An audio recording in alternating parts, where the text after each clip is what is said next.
So, what's it really like to be worth $85 million when you're only 23? Well, we're about to find out. We're spending the day with Eamon Gadzaji to try and get inside the head of a young entrepreneur who's basically done the impossible. But as you're about to see, the reality of this kind of extreme wealth, it is way more complicated than you could ever imagine.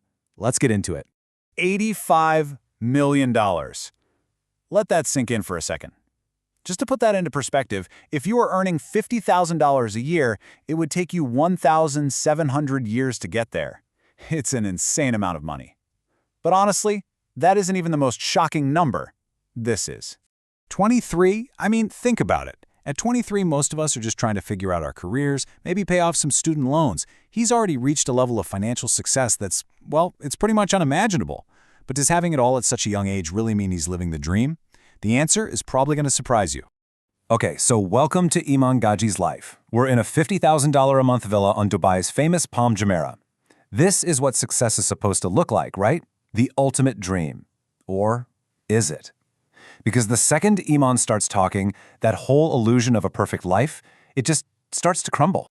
And there it is. That's the first major clue that Eamon Gadzaji is just wired differently.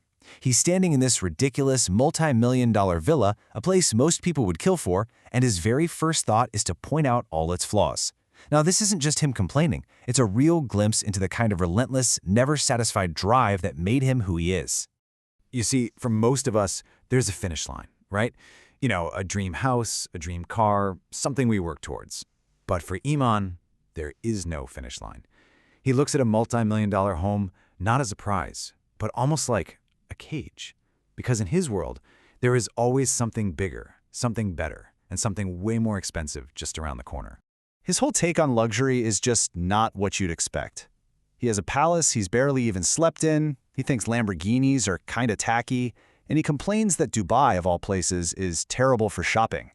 His standards are just so incredibly high, it's like he's created his own separate reality of what wealth is supposed to be. And then, completely out of the blue, this happens. He just casually gifts the host a set of luxury suitcases worth thousands of dollars. It's a genuinely shocking moment of generosity, but for Eamon, it's just another Tuesday. The guy is actually famous for giving away Rolexes and huge stacks of cash like they're party favors. Which really makes you wonder, right? Is he just a genuinely generous guy, or is this all a very calculated part of his brand? I mean, let's be real, having a reputation for giving away money is a pretty amazing way to make even more of it.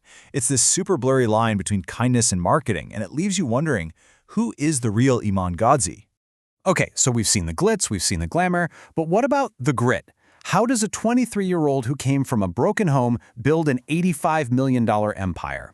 To really understand the success, you have to understand the sacrifice. And as we're about to find out, the price he paid to get to the top was incredibly steep. His story doesn't start in some fancy boardroom. It starts with a real struggle. He was raised by a single mom who had to escape an abusive relationship. So his childhood was anything but easy. He actually says not having a father was this kind of double-edged sword. On one hand, it left a huge void, but on the other, it gave him a totally blank slate to write his own definition of what success looks like. And this is the moment the conversation gets incredibly real. He's not just talking about working long hours or missing a few parties. He's talking about a fundamental trade-off he made, his mental health, in exchange for his financial success. It's a brutally honest admission, and it really forces you to stop and think about what it truly means to be successful. He truly believes he's just built for this, like he's genetically engineered to handle a level of pressure that would absolutely break most people. But you have to wonder, is he really invincible, or is he on a collision course with a massive burnout? Because history is just littered with brilliant young minds who flew a little too close to the sun. So, we've seen the insane pressure cooker he lives in, but what happens when he actually steps out of it? What is it that actually makes Eamon Gadzaji happy? Well, the answer has absolutely nothing to do with money, and everything to do with a really surprising twist in his story. $100,000. For you and me, that's a life-changing amount of money. For Eamon, that was the price tag for a luxury safari in Africa. A real once-in-a-lifetime kind of trip. Or at least, that's what it was supposed to be. He hated it. A $100,000 trip, and the guy was bored. He said watching a lion was just unfulfilling. And this right here is the paradox of Eamon Gadzaji. He's so rich that money has almost lost its meaning. It can buy him literally anything he wants, except, it seems, happiness. So what does bring him joy?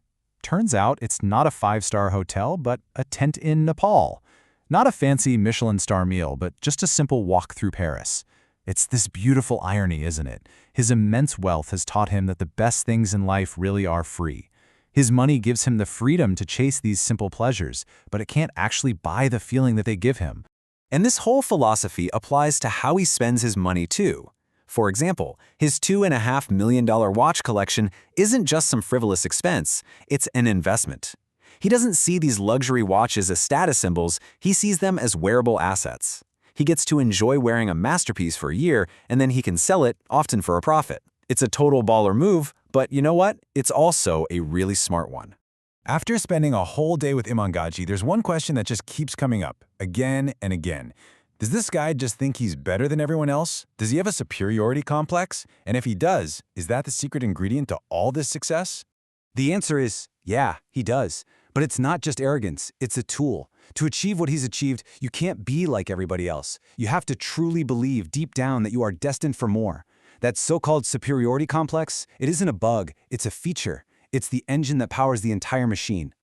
So, what have we really learned today? We've learned that for Iman Gadzhi, success isn't about passion. It's about a deep, profound dissatisfaction with being ordinary. We've learned that money isn't the destination. It's just the vehicle that gets him to simpler, more meaningful places. And that underneath all that wealth is a very young man carrying the weight of the entire world on his shoulders. And so this is where we're left. He's essentially won the game of life at age 23. But the thing is, the game never really ends. And as we watch him try to navigate this insane world of extreme wealth and pressure, we have to ask ourselves, is this a life to be envied, or is it more of a cautionary tale? And what would we be willing to sacrifice to have it all?